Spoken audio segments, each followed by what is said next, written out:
La drague directe, pure et dure, pas de censure. Bienvenue dans le Coach Drague Podcast.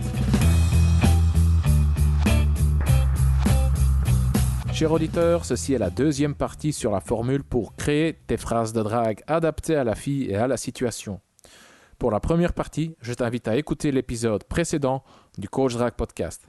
Aujourd'hui, dans cette deuxième partie, nous allons voir comment aborder une fille en boîte sur la piste de danse, comment aborder une fille assise à une table, sur une terrasse ou dans un bar, comment aborder une fille à la fac dans l'auditoire, comment aborder une fille dans les couloirs devant l'auditoire, et pour terminer, comment aborder une collègue dans le couloir et comment aborder une collègue entourée d'autres collègues. Je te rappelle également que l'offre de lancement de la formation intitulée « Le script, que dire, comment le dire, de l'approche à la conclusion » se termine ce soir à minuit. Avant minuit, tu peux accéder à la formation pour 49 €. Après minuit, le prix montera à 149 €. Pour accéder à la formation, il te suffit de cliquer sur le lien se trouvant dans la description en dessous de ce podcast. Roby, je suis là. Pour une fois, on fait les podcasts dans l'après-midi, ça change un peu. Et non pas... Mais non pas vers minuit ou... Exactement. Le souci, c'est que je suis pas bien réveillé. Je viens de me réveiller, mais toi, avec ton énergie, tu vas me réveiller dans les 5 à 10 minutes. Écoute, ouais, moi, je suis plutôt une personne de la journée, ouais, donc... Moi, pas du tout. Tu vois, j'ai fait des efforts pour toi. Merci, Quanti. Roby, aujourd'hui, on va faire la deuxième partie du podcast sur la formule pour créer tes propres phrases d'approche adaptées à la fille et à la situation. Dans l'intro, oui, je vais plus faire l'intro vu que j'ai déjà faite. Roby, on passe au point suivant. C'est OK pour toi? C'est parti. C'était quoi encore le point suivant? C'est... Allez, tu sais très bien. Tu as tes notes devant toi, mon vieux. Attends, mais hier, on avait terminé sur... la fille dans le groupe, c'est ça, hein? C'est ça. Et ok. voilà. Et donc, aujourd'hui, on est sur la fille qui est en boîte et qui danse sur la piste de danse. Voilà, ça, on est toujours en boîte. Tu vois, on continue. 24 heures, mon vieux, on tient le coup. On danse, on s'amuse, on se bourre la gueule. Et 24 heures plus tard, non, j'exagère, 14 heures plus tard, 15 heures plus tard, on est toujours en boîte. Et tu la remarques, tu as la vision un peu trouble car tu as trop bu. Et tu vois cette bombe sur la piste de danse. Ouais. Bah écoute, comme on se focalise vraiment sur les phrases d'approche, je vais faire très court en donnant les phrases d'approche que j'utilise le plus souvent dans ce type de situation, à savoir la fille qui danse sur la piste de danse. Ouais. La première phrase que j'utilise souvent, et de nouveau, c'est une phrase que j'ai tellement utilisée que parfois elle sort toute seule, qui pas forcément la meilleure phrase, mais qui pour moi me procure des résultats assez intéressants. C'est soit verbaliser en lui disant quelque chose comme « Écoute, je trouve que tu danses vraiment bien, mais je trouve que tu danserais encore mieux à deux. » Donc ça, c'est la première phrase que j'utilise, un peu marrante, et ça marche relativement bien. Ou encore, simplement, pour éviter de dire quelque chose, c'est prendre sa main et directement la faire tourner sur elle-même. Mm-hmm. Voilà, histoire de vraiment voir aussi directement son intérêt. C'est encore plus puissant, parce que si vraiment elle rejette ta main, elle rejette ton... Et moi, j'ai déjà vu plusieurs fois, comme ça, même des mecs, s'ils avaient abordé... La fille aurait peut-être réagi, mais sans plus. Et j'ai vu en les faisant danser directement, la fille rentrait plus facilement dans leur interaction, dans leur bulle intime. Ouais. Tu as dit, pour éviter de dire quelque chose, je lui tends la main. Quelque chose comme ça, t'as dit. Mais moi, ce qui m'intéresse surtout, c'est la partie pour éviter de dire quelque chose. Pourquoi éviter de dire quelque chose? Parce que parfois ça peut être, je dirais pas contre-productif, mais la fille est en train de danser, elle est vraiment là, elle s'amuse, elle prend vraiment du plaisir à danser. Toi, tu vas arriver à quelque chose beaucoup plus terre à terre comme ça, beaucoup plus rationnel. Oui. C'est pas forcément le meilleur moment pour dire quelque chose. C'est plutôt le moment pour continuer à surfer sur cette vague du désir quelque part, de cette énergie qu'elle a en la faisant danser directement. Donc, si tu dis quelque chose, il risque d'y avoir un trop grand décalage entre ton énergie et son énergie à elle. Son énergie à elle qui est beaucoup plus élevée que la tienne, elle n'a pas envie de faire baisser son énergie. Ouais, on peut l'expliquer comme ça, ouais. Ok. Donc, tu as fini sur la fille en boîte sur la piste de danse. Ouais, Oui, vu qu'on se concentre uniquement sur la phrase d'approche. Exactement. Ouais. Donne-moi encore 5 minutes, Robbie. Réveille-toi, Conti, ça va aller. Ça va bien se passer, ça va très bien se passer. Merci. Je te fais confiance. Ok, Robbie, le point suivant. Tu es complètement bourré. Non, j'exagère. Hein, mais bon, ok. Imagine, tu sors de la boîte. Il est 10 heures du matin, midi, voire 3 heures de l'après-midi. Mais tu as toujours la pêche. Tu décides de boire un petit café. Mhm. Bon, tu dois pas. Bon, j'essaie de créer ici une petite continuité. Hein. J'espère que tu as compris un peu le truc, cher auditeur. Hein, mais on va juste passer au point suivant. J'arrête mes conneries. Le point suivant, c'est comment aborder une fille assise à une table, sur une terrasse ou dans un bar. Tu vois, une situation beaucoup plus statique. Et oui, parfois la fille est aussi en groupe, Mhm. assise à une table, sur une terrasse ou dans un bar. Et dans cette configuration-là, le groupe est plus souvent fermé. En boîte, tu as parfois la configuration du groupe qui est en forme de U ou de Mhm. J ou de C pour dire que le groupe est ouvert. Le groupe cherche un peu la stimulation à l'extérieur. Le groupe cherche un peu à entrer en contact avec de nouvelles personnes. Mais c'est rarement le cas avec une fille assise à une table, sur une terrasse ou dans un bar ou même dans une bibliothèque. Mhm. Comment faire? Bah écoute, là les environnements sont pas vraiment les mêmes. Entre une fille qui est assise à une table dans un bar avec des amis autour, entre une fille qui est assise sur une terrasse en pleine journée, même au soir, imaginons, déjà est-ce qu'elle est toute seule, est-ce qu'elle n'est pas toute seule, donc il y a plein de petits éléments différents. Tu vois ce que je veux dire? C'est pas vraiment la même chose, c'est pas la même situation. Ouais. Donc en fonction de ça, forcément, ce sera évidemment pas la même façon d'approcher. Moi, je vais peut-être prendre, on va commencer par la plus simple, et ça arrive souvent. Enfin, moi, j'en vois quelques-unes comme ça, des femmes qui sont assises en journée sur une terrasse, qui lisent un livre, qui boivent un verre tout seul. Hmm. Ça arrive. Et donc, moi ici, je vais pas changer. Je renvoie d'ailleurs à l'épisode d'hier où on a parlé des phrases d'approche en prenant compte de tes émotions, de ses émotions, de l'environnement et de la situation. Ça sera exactement la même chose. C'est-à-dire, je marchais, je t'ai vu assise, j'ai un peu hésité, mais je trouvais que ça qui me plaisait chez toi. Et donc, j'ai pris mon courage à deux mains, enchanté. Enfin, courage à deux mains, c'est pas nécessaire. Tu veux dire, voilà. Je me suis dit que si je venais pas t'aborder, j'aurais plein de regrets. Enchanté, moi, c'est Robbie. Et voilà, la même phrase d'approche, sauf que tu prends en compte l'environnement, la situation. Là, elle est assise, elle lit un livre, et tu prends simplement cette différence. Maintenant, si tu parles d'une fille qui serait assise dans une table, dans un bar, là, ça va dépendre. Imagine, si elle est au milieu, il y a 10 personnes autour d'elle, bah, tu vas attendre que ça se décante un petit peu. Ouais. Surtout si t'as pas d'énergie, tu vas pas arriver et commencer. Il y a des gens qui disaient oui, mais tu commences à aborder tout le groupe, tu peux le faire, tu peux commencer à faire, pas le clown, mais tu peux commencer à divertir le groupe. Mais moi, j'aime pas, c'est trop, c'est beaucoup trop long et surtout ça demande de l'énergie, ça demande des compétences aussi. Ouais. Or, ici, on s'adresse quand même à des gens qui n'ont pas forcément des compétences. Et dans ce cas-là, comme la phrase le dit, quand tu ne sais pas jouer sur tes compétences, joue sur les émotions. Je renvoie aux épisodes précédents pour ça. Ben, concentre-toi sur le bon moment. Ils vont pas rester indéfiniment assis sur la table. Ils vont bouger. Et c'est à ce moment-là où tu dois être réactif. Maintenant, je vais jouer un peu.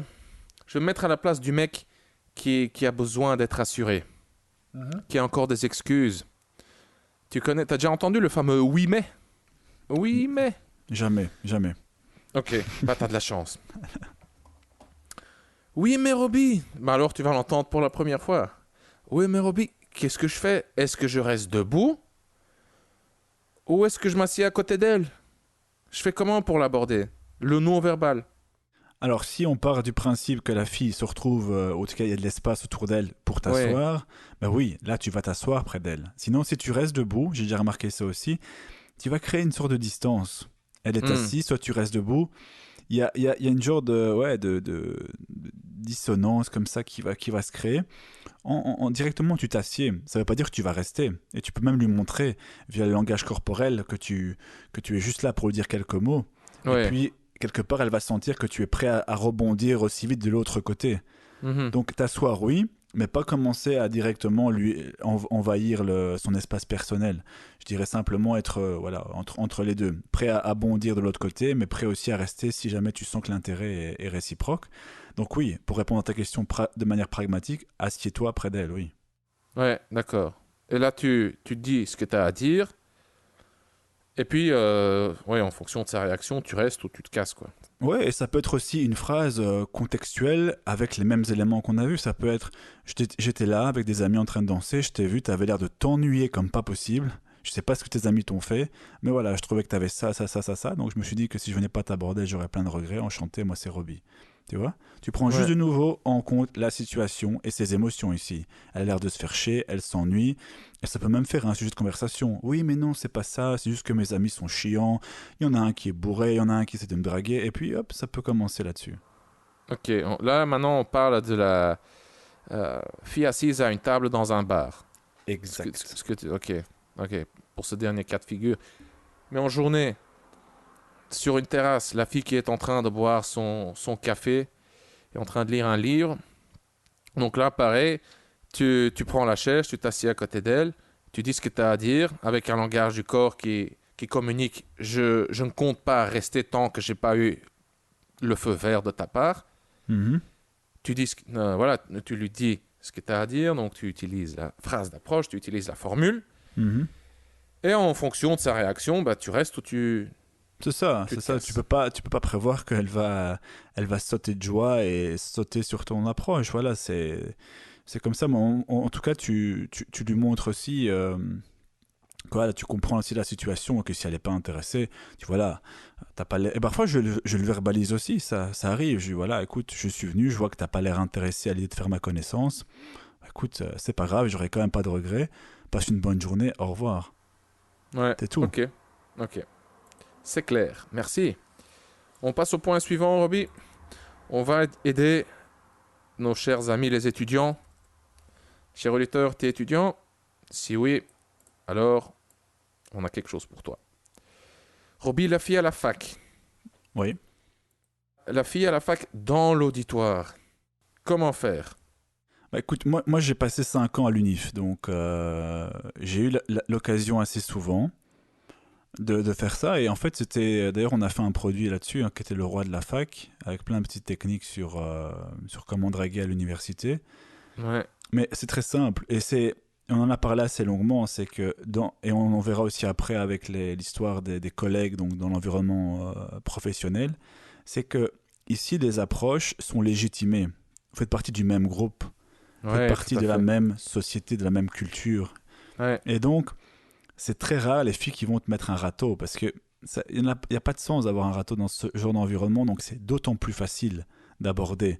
Et si tu n'as pas besoin de commencer avec des grandes phrases, je t'ai vu, tu écoutais le prof attentivement, je me suis dit si je venais pas t'aborder, j'aurais plein de regrets. Non, si ça n'a aucun sens, tu vois. Ça n'a ouais, vraiment aucun sens. C'est plutôt très simplement, tu repères une fiche, j'ai déjà fait plusieurs fois à l'université, et simplement tu te mets à côté d'elle et tu discutes. Mais très basiquement. Bon, ici, bien sûr, on parle de la phrase d'approche. Après, tu vas dire oui, mais il y a des gens qui sont quand même timides, qui osent pas aller, etc. Bon, ouais, ouais, bien sûr. c'est pas le sujet aujourd'hui. Mais comme phrase d'approche, c'est très simple. Ça peut être, voilà, qu'est-ce que tu penses du cours, bla bla bla bla bla. Ou, ouais, je t'ai repéré, tu avais un style sympathique. Tu peux même être un peu plus direct. Ouais. Mais ça doit rester plus court, plus léger. Parce que tu as pour vocation à la recroiser très souvent. Oui, c'est aussi un facteur très important duquel il faut tenir compte. C'est est-ce que c'est une situation récurrente? Est-ce que tu revois la fille ou pas? Jusqu'ici, on a parlé surtout de situations dans, dans lesquelles tu revois pas la fille. Ouais. Les bars, les boîtes, la rue. Oui, il y a très peu de chances que tu recroises la fille. Mais ici, à la fac, et après on va parler du boulot, sont d'autres contextes dans lesquels ouais, il est très probable que tu recroises la fille. Mhm. Donc ça, c'est un élément avec lequel il faut tenir compte. Ouais. Il y a aussi juste une dernière chose. C'est une routine que j'ai élaborée. Que ça soit, on verra juste après dans le cadre du travail, mais aussi de l'université, parce que c'est une routine, une phrase, pas d'approche, mais une phrase plutôt de conclusion d'ailleurs ici, que j'ai développée toujours en observant l'environnement, la situation, etc. J'ai remarqué Hmm. quand j'étais à l'université que les gens suivent vraiment un peu un schéma classique. Ils vont suivre les cours, ils rentrent chez eux, la fin de la semaine arrive, ils rentrent chez eux dans leur village ou ils rentrent dans leur petit studio, etc. Tu vois. C'est Ouais. des moutons. Et donc, généralement, moi, quand voilà, j'aborde une fille, je la recroise au deuxième cours, au troisième cours, et là, généralement, c'est le bon timing pour proposer quelque chose. Et qu'est-ce que je disais? C'est simplement une petite routine basée sur l'expérience, sur ce que je voyais chaque fin de semaine. Et je disais à la fille, tu sais, j'ai l'impression que les gens qui vont à l'UNIF sont parfois dans une bulle, qu'on ne les voit pas vraiment sur leur vrai jour, sur leur meilleur jour. Après les cours ou à la fin de la semaine, les gens quittent le centre de l'université ou quittent simplement la ville en rentrant chez eux. Et je trouve ça dommage. Je trouve que ce serait intéressant de casser ça, de casser cette bulle, en allant boire un verre dans un chouette endroit après les cours, par exemple. Ouais. Et donc, c'était cette routine que j'utilisais afin de mentionner ce que je voyais, à savoir que les gens suivaient vraiment un schéma très binaire, aller au cours, rentrer chez eux, fin de la semaine, rentrer à la maison, pour un peu lui montrer faire ce constat avec elle et essayer de le régler. Et ça, c'est aussi une proposition d'aller boire un verre. Ouais. Et cette routine, tu l'utilises quand exactement dans l'interaction? Quand je suis amené par exemple, allez, le cours se termine, et tu discutes un peu avec la fille en marchant, et là tu dis... Généralement, moi, je faisais toujours mes phrases de conclusion, où j'étais beaucoup plus intime quand on sortait de l'environnement, on va dire ici, universitaire. Donc, je faisais jamais vraiment de phrases de conclusion, où j'essayais pas de passer l'étape supérieure dans l'auditoire, par exemple. C'était pas l'environnement pour moi. Ouais, C'était... ouais. Les gens sont concentrés, et n'ont pas envie d'entendre ce genre de choses. Par contre, dès qu'on sortait à l'extérieur, et qu'on marchait un petit peu, là, c'était le moment idéal pour proposer. Ok, avoir une sortie, une voie de secours, est-ce que pour toi c'est important quand tu formules tes phrases de conclusion? Mais bon, ici on parle de phrases d'approche. Tu vois ce que je veux dire? Non, pas vraiment. Hier, je t'ai raconté la petite anecdote pénible de moi dans le train. La petite anecdote avec la fille dans le train, la fille à laquelle j'ai donné, la fille sur qui j'ai appliqué la petite technique la technique du petit papier. Mhm. Hein, donc je lui donne le téléphone, elle lit le truc et oui, il n'y a pas moyen de s'échapper quoi. Enfin, si elle peut se lever, au moins je peux me lever, aller m'asseoir ailleurs, mais c'est déjà un très grand investissement de se lever à ce moment-là. Enfin, là, c'est clair que si tu te lèves, c'est pour éviter l'autre. Mhm. Ça crée, enfin oui, l'investissement est énorme. Il y a déjà un malaise, c'est une situation désagréable. Mais toi, tu dis, j'emploie la phrase de conclusion, celle que tu viens de mentionner tantôt. Mhm. En dehors de l'auditoire, en fait, dans les couloirs ou même devant la porte, juste avant que, ouais, avant que vous disiez au revoir, quoi. Tu vois? Ouais. C'est vers la fin de l'interaction, donc c'est ce que je veux dire par là. Il y a une voie de secours, Ah il y a oui, une... oui, oui, tout à fait. C'est vraiment avant de quitter avant d'interrompre l'interaction. Ouais, J'arrive avec une idée. En fait, au fait, j'ai remarqué que la nana et cette bulle, etc. Je trouve que c'est un peu dommage et que les gens prennent pas vraiment le temps de se connaître, etc. Et donc, je te propose qu'on qu'on change ça en allant boire un verre, même à plusieurs. Hein. C'est pas obligé d'être directement plus intime. ouais, Mais moi, j'ai déjà fait ça plusieurs fois. Et en fait, les filles au début sont un peu étonnées parce que c'est pas la norme. Mais après, voilà, elles s'habituent et elles sont même contentes d'avoir reçu une proposition aussi originale. ouais, ok, d'accord. Bon, ma question était un peu plus généralisée. Donc, les phrases de conclusion, est-ce que tu les utilises en fin d'interaction quand tu sens que l'interaction se termine? Et est-ce qu'il faut vraiment avoir,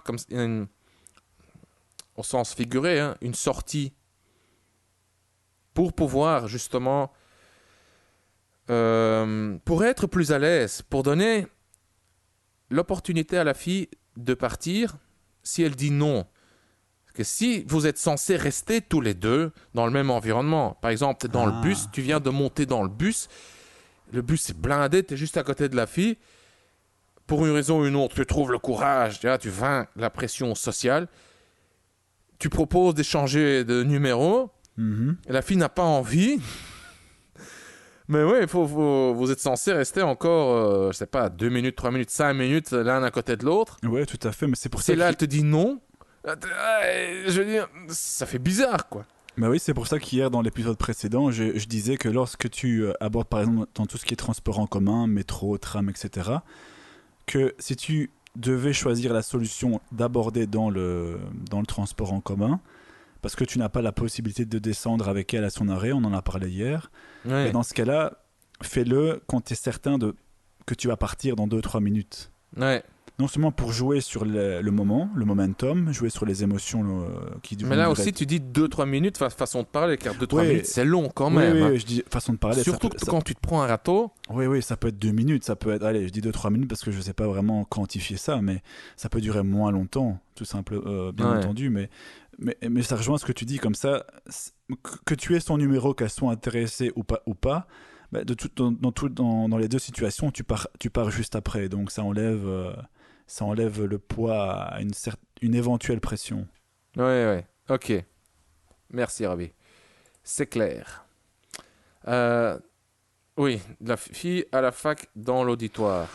Devant l'auditoire, oui, c'est la même chose. Hein, donc, Oui, donc on a traité la fille à la fac dans l'auditoire. Et là, c'est dans les couloirs. Ouais, pardon, je suis confus, je suis clairement toujours pas bien réveillé. Donc la fille dans les couloirs devant l'auditoire. Oui. Tu veux juste résumer pour moi, car là, dans l'auditoire, ça peut être la même fille par ailleurs. Hein.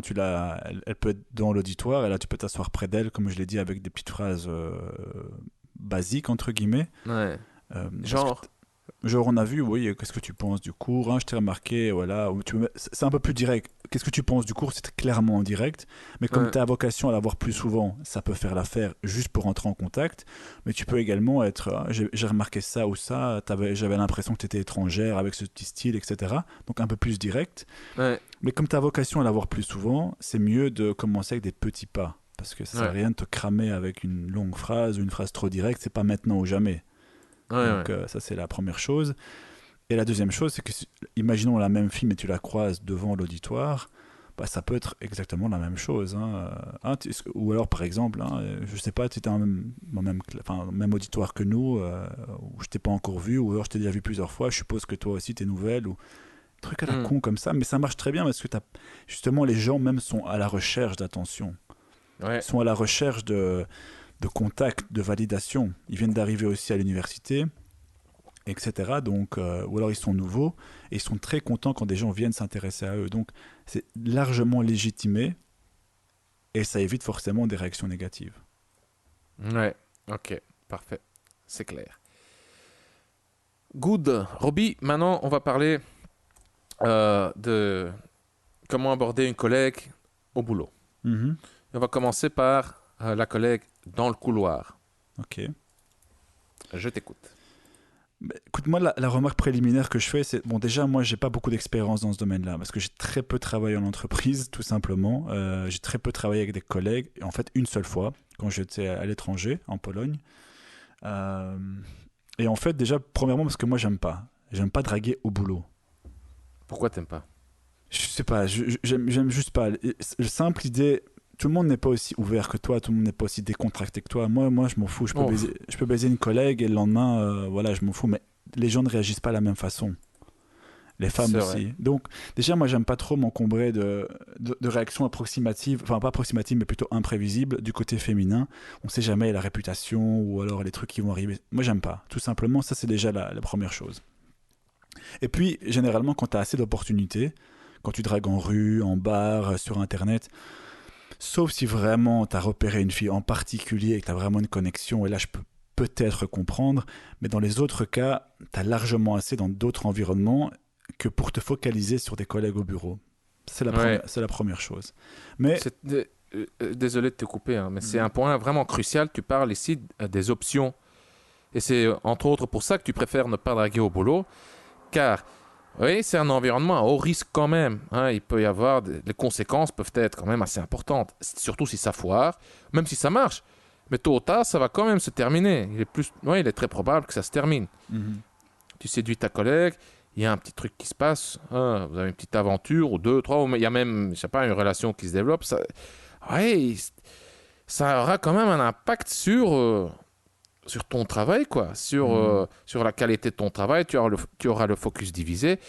Ça peut avoir aussi un impact sur tes relations avec les autres collègues, car si ça finit par se savoir, tu vois, il y en aura peut-être un qui est jaloux. Exactement. Le patron qui est jaloux et qui, il va se tourner contre toi. Ou pire encore, si ça tourne au vinaigre avec cette fille, elle pique une crise. Tout ça. Tu veux pas de ces trucs-là, quoi, au boulot, vraiment. Donc, c'est pour ça que, quand tu as suffisamment d'options, bah, tu évites tout simplement.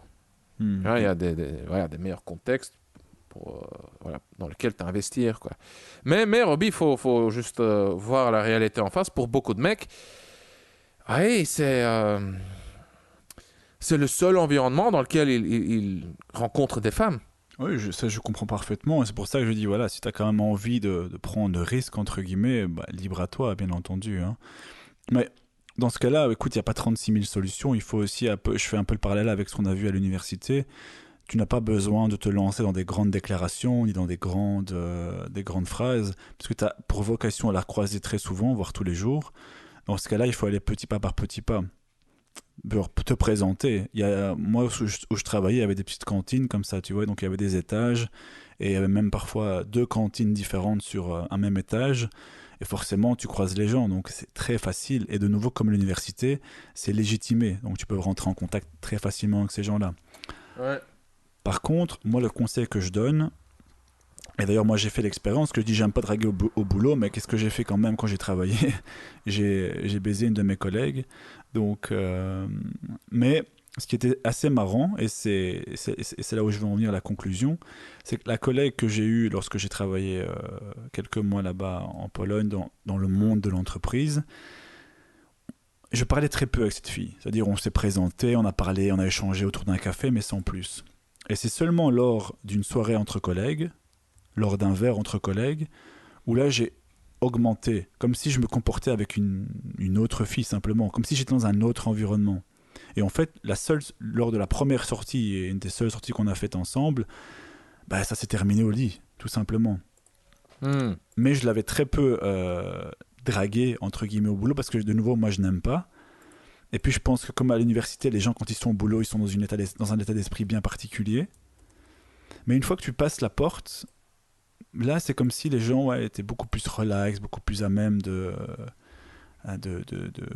plus intimes. Et donc avec elle, c'était l'exemple. Et d'ailleurs, je pense qu'on avait... c'est même pas que je pense, on n'a jamais échangé ni nos numéros, ni nos Facebook, parce qu'on se croisait tous les jours. Ouais. Et qu'est-ce qu'on a fait après avoir baisé la première nuit ensemble? Le lendemain, on a discuté, mais sur la messagerie interne de l'entreprise.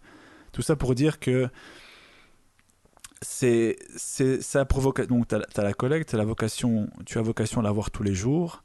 Donc, ne pas se précipiter, ne pas faire de déclaration, ne pas montrer needy, ne pas montrer trop tes intentions, pardon. Et dès que tu as l'opportunité, il y a des soirées, il y a des verres entre collègues, d'essayer à ce moment-là. Ouais, d'accord. Maintenant, j'ai plusieurs points, plusieurs trucs à dire à ce sujet.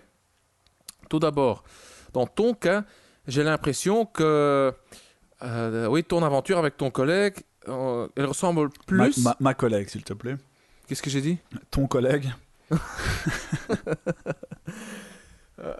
Oui, c'était un lapsus freudien, tu vois. J'aime bien t'imaginer dans des scènes homo-érotiques. Bon. Ta collègue, merci. Oui, que ça ressemble plus à une situation en bar, quoi. Enfin, dans un bar. Hein, la fille dans le bar. Tout Ça à ressemble fait. plus à ça que la collègue. Car tu la voyais pas souvent, vous n'aviez pas vraiment de contact, Mhm. et ça s'est passé après le boulot, Ouais, dans un bar. sauf qu'elle était dans mon équipe, donc je la voyais tous les jours. Mais c'est juste qu'on Ah oui. on échangeait tout simplement pas beaucoup, tout simplement. Et ça, c'est aussi un point important. Tu parles de l'équipe. Donc le point, c'est la taille du groupe, la taille de la boîte. Vous étiez combien? Je sais pas, 15. D'accord. Et quoi, c'était dans un espace ou dans plusieurs espaces? Un espace, ouais. Ah ouais, quand même, ok. Un espace ouvert, Un espace ouvert, tu vois, avec. avec des Ouais, bureaux. ouais, c'est ça, voilà. D'accord. Ouais, mais c'est un point très important. C'est la taille du groupe. Donc si tu bosses dans une toute petite entreprise, une toute petite boîte avec, je sais pas, 4-5 personnes, ouais, c'est clair que c'est différent que si tu bossais dans une énorme boîte. Tout à fait, ouais. Oui, une boîte multinationale à 10 étages, avec des centaines, peut-être même des milliers d'employés. Euh, voilà, et il y a la proximité aussi qui est importante. Ouais, Donc dans la petite boîte, l'enjeu est beaucoup plus grand, la cohésion sociale est beaucoup plus grande, les conséquences sont beaucoup plus importantes. Enfin, c'est clair, quoi, vous êtes 4-5, il y a quelque chose qui se passe avec une des collègues, ouais, ça va changer toute la dynamique du groupe, quoi. Ouais, tout à fait, ouais.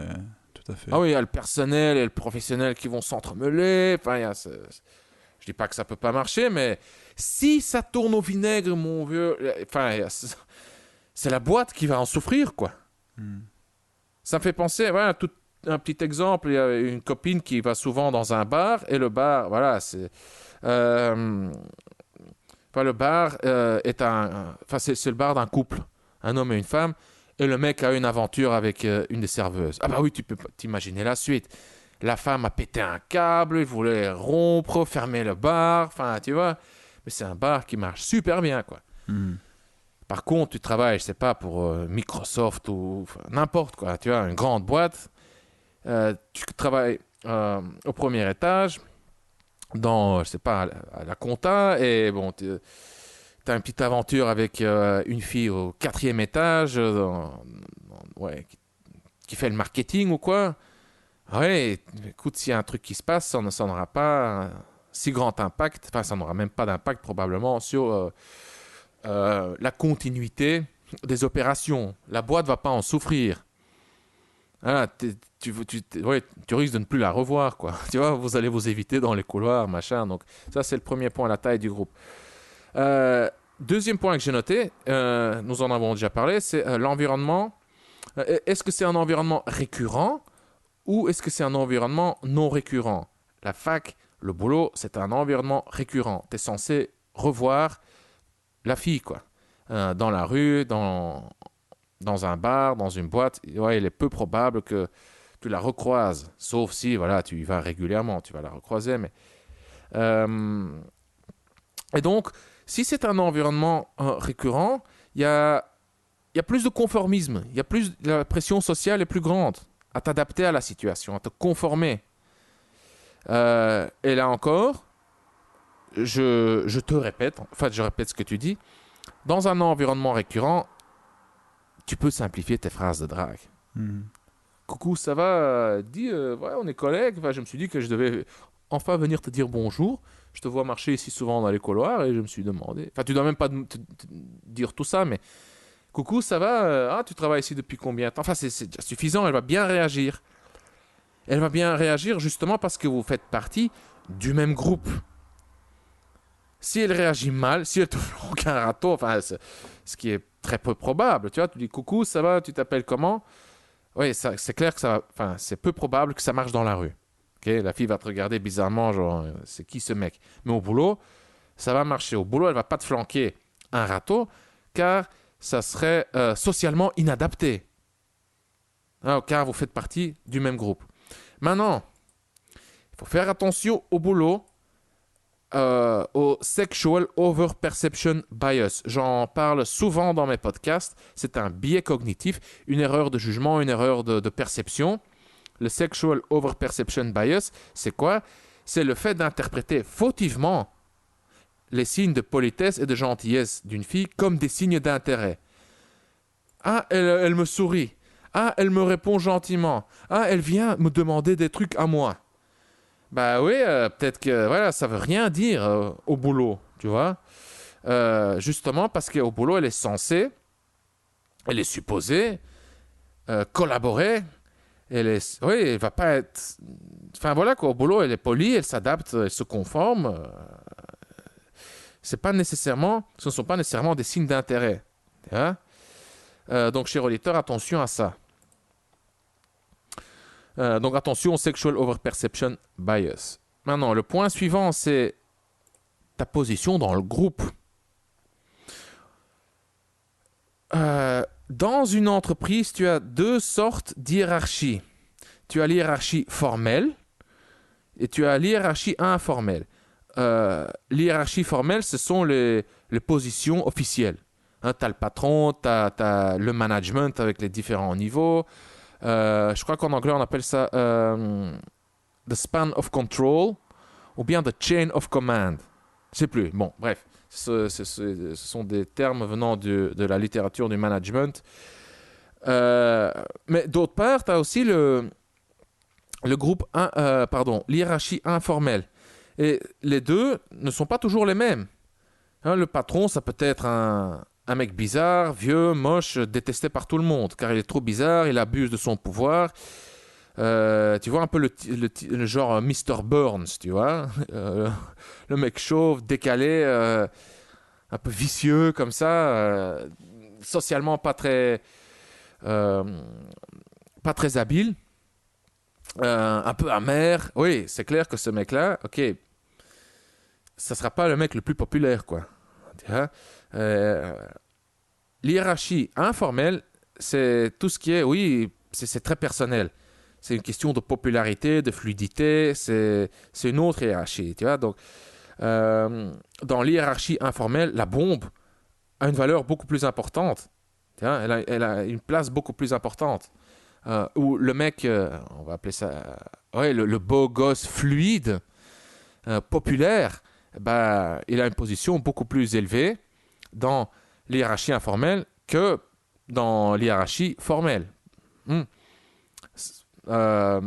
donc, il faut voir un peu quelle est ta position au sein du groupe. Quelle est ta position dans cette hiérarchie informelle? Hein? Concrètement, regarde, je vais te donner un exemple très concret. J'ai bossé pendant 5 ans dans un resto, il y a longtemps, hein, quand j'étais jeune, quoi, quand j'étais étudiant. J'étais sous-chef, tu vois. L'hiérarchie formelle était, tu avais le patron qui bossait aussi dans le resto. En dessous, tu avais le chef. En dessous, ouais, tu avais tout le reste, quoi.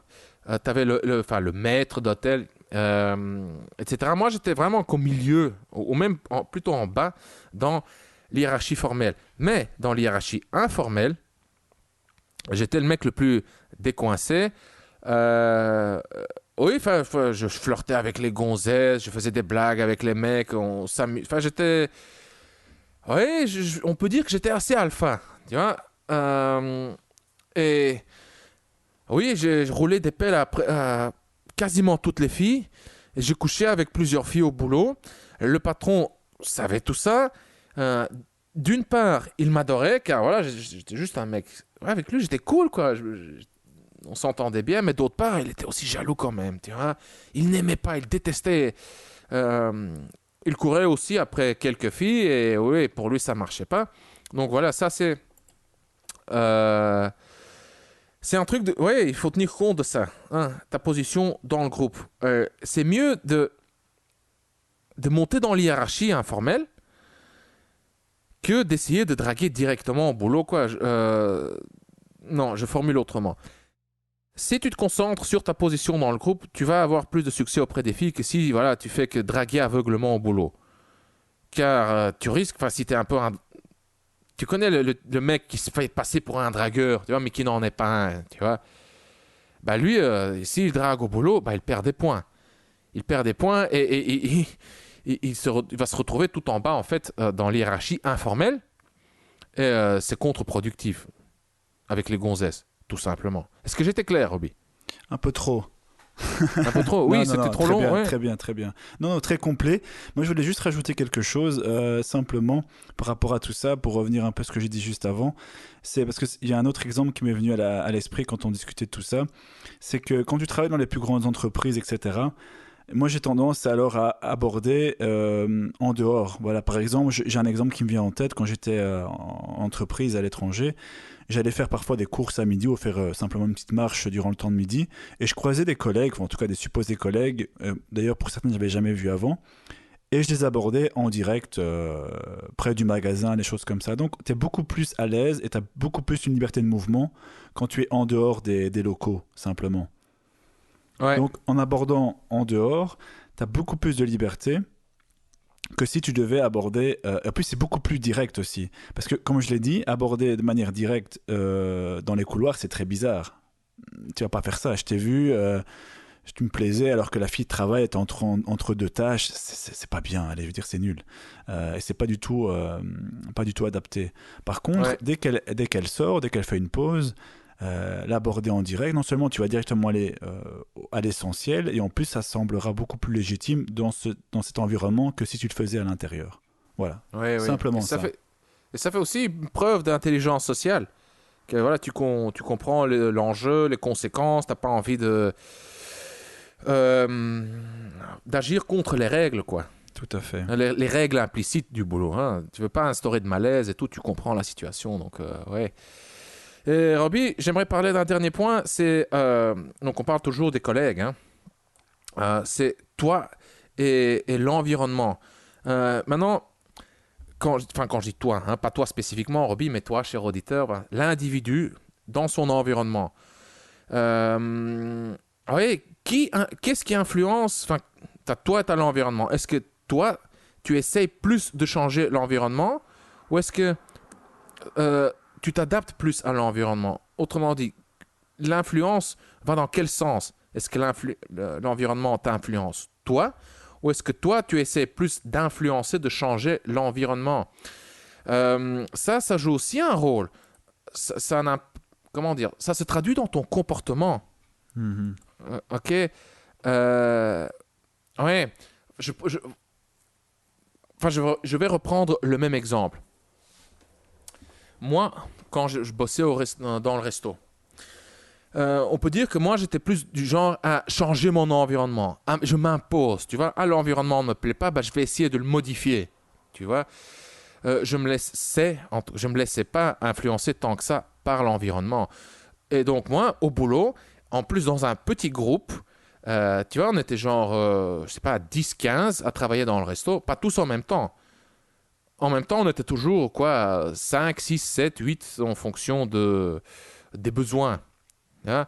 Je me conformais pas vraiment en groupe. Je faisais en sorte que le groupe se conformait à moi. Tu vois? Et je m'en foutais des conséquences. Et pour finir, le patron m'a jeté dehors. Même 2 fois, à 2 reprises, tu vois? Maintenant, je peux comprendre que... donc, si t'es un mec un peu suffisamment émotionnellement intelligent et socialement intelligent, tu peux vraiment t'imposer. Tu peux influencer l'environnement. Tu peux influencer le groupe. Et si tu arrives à avoir des suiveurs, tu vas monter dans l'hiérarchie sociale. Tu vas attirer les filles. Donc moi, dans le resto, je draguais les filles ouvertement, je taquinais le patron, je m'amusais avec le chef-coq, avec le chef, avec le cuisinier. Voilà, et ça marchait pour moi. Maintenant, si tu as une autre personnalité, tu vois, tu veux pas perdre ton job, tu as un prêt hypothécaire à rembourser, donc si tu perds ton job, tu vas dans le pétrin, quoi. Là, c'est clair que tu vas moins facilement, que tu auras moins tendance à essayer d'influencer l'environnement. Là, tu vas plus te conformer, t'adapter à l'environnement. Ouais, tout à fait, ouais. Et ça va se traduire dans ton comportement. Oui, ça Tu va. vas avoir plus peur à aborder, à draguer, etc. au boulot. Donc là, on entre purement dans la psychologie, et je dirais même la philosophie. Tiens, oui, toi, dans ton environnement, quelle est ton attitude?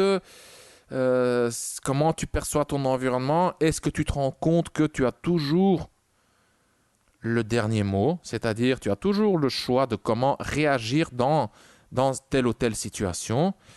Est-ce que tu es prêt à accepter les conséquences? Je te dis, moi j'étais prêt, moi je m'en foutais en quelque sorte. Hein, j'étais étudiant, donc ouais, si je perdais mon job, pas grave, je trouve, ouais, si je perds mon job, pas grave, je trouve rapidement un autre job. Donc pour moi, les conséquences étaient minimales. Et ça créait une certaine liberté en moi, liberté de mouvement.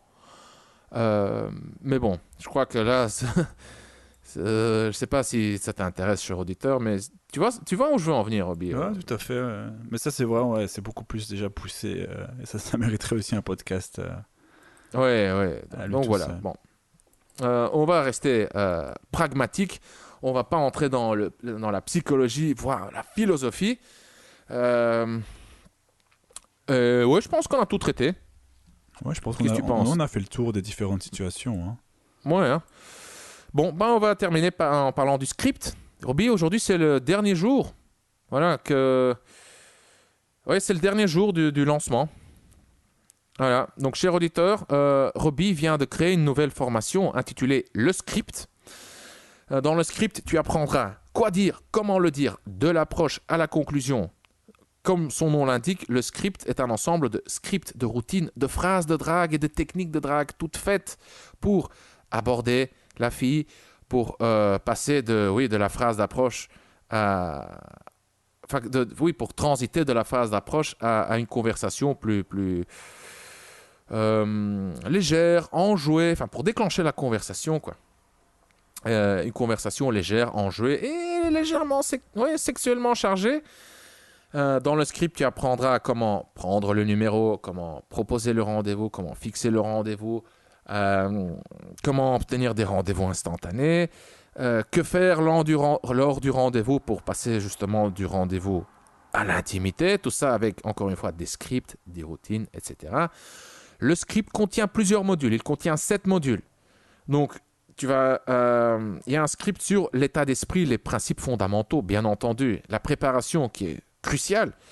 Il y a un script sur la drague de rue, donc comment aborder une fille en rue, que dire exactement. Tu auras des phrases de drague toutes faites, comme on a traité dans ce podcast en 2 parties. Dans le script, tu verras d'autres phrases de drague aussi. Tu verras également la formule pour créer tes propres phrases de drague. Donc, il y a le module sur la drague de rue, aborder, mener une conversation, prendre le numéro, proposer le rendez-vous. Il y a un module, et pas seulement proposer, mais aussi obtenir le rendez-vous. Comment augmenter tes chances d'obtenir le rendez-vous? Il y a un module sur la drague en soirée, les bars et les boîtes, comment aborder, comment développer l'interaction, comment conclure en soirée, hein? Comment ramener la fille chez toi. Tout ça avec des phrases de drague toutes faites, des scripts. Il y a un module sur la drague en ligne avec des templates, des trames, des modèles que tu peux copier-coller sur les sites de rencontres, sur Tinder, toutes les applications de rencontres. Il y a aussi un module sur le text game, tout ce qui est SMS, Messenger, WhatsApp, Viber, toutes ces messageries, quoi. Voilà. Avec, encore une fois, des scripts, des messages, tout fait que tu peux copier-coller pour augmenter tes chances d'avoir des résultats concrets. Résultats concrets, c'est-à-dire l'intimité, de rencontrer la fille, de l'embrasser, de terminer avec elle dans la chambre à coucher. Il y a un module aussi spécifiquement pour le rendez-vous. Comment gérer tes rendez-vous? Comment t'organiser? Que dire? Quand le dire? Des techniques pour instaurer de l'intimité, pour conclure, pour amener la fille chez toi. Et il y a aussi un module, une synthèse générale, un module qui regroupe, qui rassemble toutes les pièces du puzzle. Et il y a également pour l'instant, on n'a que 2 bonus. Je ne sais pas, peut-être qu'on va en créer encore plus, mais déjà en soi, le programme est tellement complet. Il y a un grand inconvénient aussi à ce programme. Il est tellement complet qu'il est long. Tu vois? Je ne sais pas si tu aimes les contenus en profondeur. Si tu as écouté ce podcast jusqu'ici, jusqu'à maintenant, je pense que oui. Mais donc oui, c'est très détaillé, c'est complet. Et donc oui, il faudra quand même prévoir quelques heures, quelques jours même pour consommer, pour pouvoir consommer le programme. Voilà, donc il y a aussi deux bonus, un sur sur la drague à l'étranger et un module dans lequel Robbie va analyser Des histoires. des histoires, oui. Voilà. La formation est au format audio avec donc c'est des livres audio avec des guides à part, donc c'est MP3, PDF. Et oui, ceci est donc encore une fois aujourd'hui que l'offre de la promotion de lancement se termine. Aujourd'hui, tu peux te procurer le script Accroche-toi. Le prix officiel est de 149 € et aujourd'hui, tu peux te le procurer encore pour 49 €, mon vieux. C'est ridicule, franchement. C'est...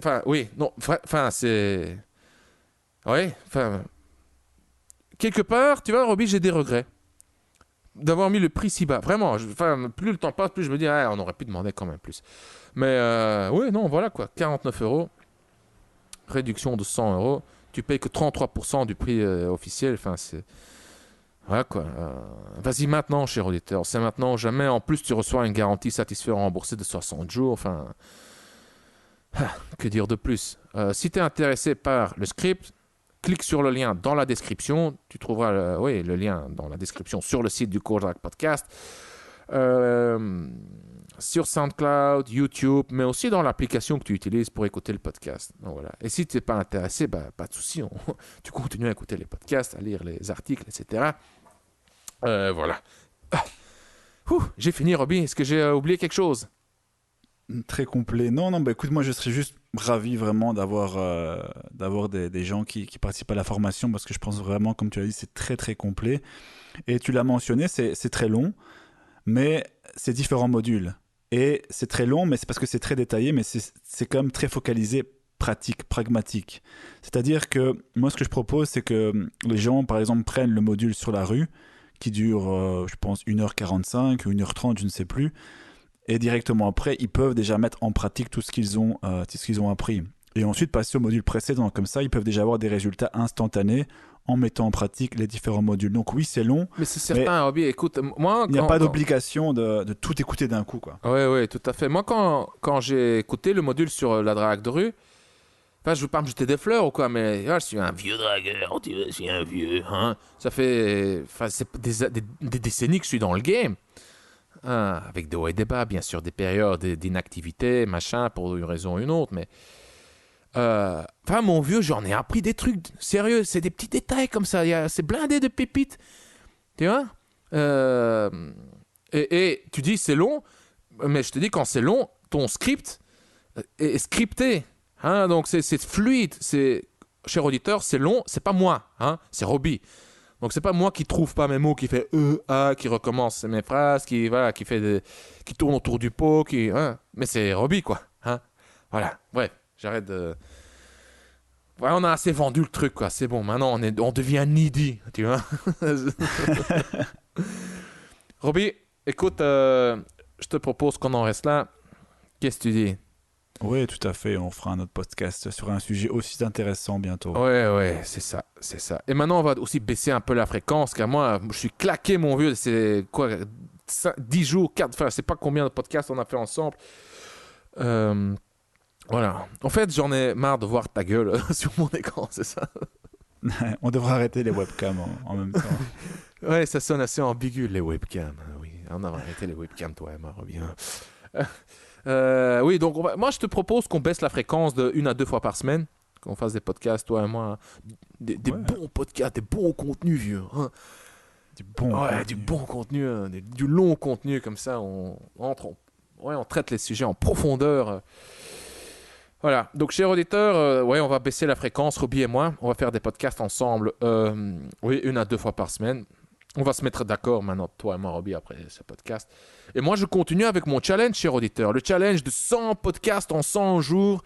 Donc, ça sera, voilà, tu auras un mix de moi tout seul et Robbie. Peut-être que Robbie va faire aussi des podcasts tout seul, je sais pas. On va en discuter après. On en discute après. Ouais, voilà. Bon, Robbie, je vais te laisser, cher auditeur, je vais te laisser. Je vais prendre mon petit-déj à 4h30 de l'après-midi. Je dois me préparer. Je vais à la mer. J'ai encore un tas de boulot ici. Ah, je deviens dingue. Allez, bonne journée à tous. Salut. Ouais, bonne journée. Bye bye. Salut, ciao, bye. Chers auditeurs, nous sommes arrivés à la fin de cet épisode. Si tu ne l'as pas encore fait, alors abonne-toi au Coach Drag Podcast. Tu peux t'abonner dans iTunes, par email, sur SoundCloud et YouTube. Tu trouveras les liens pour t'abonner au Coach Drag Podcast en dessous de chaque épisode sur le site du Coach Drag Podcast. L'adresse du site est coachdrag.com/podcast.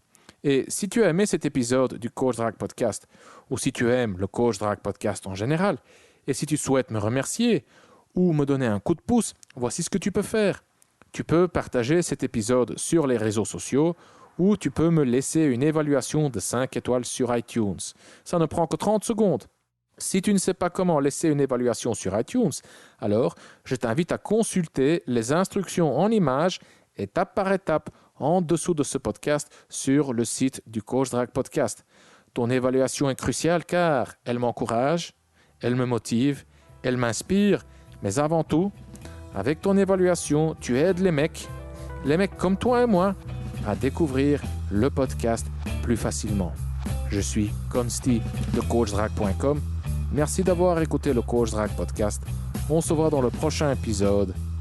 Bonne drague.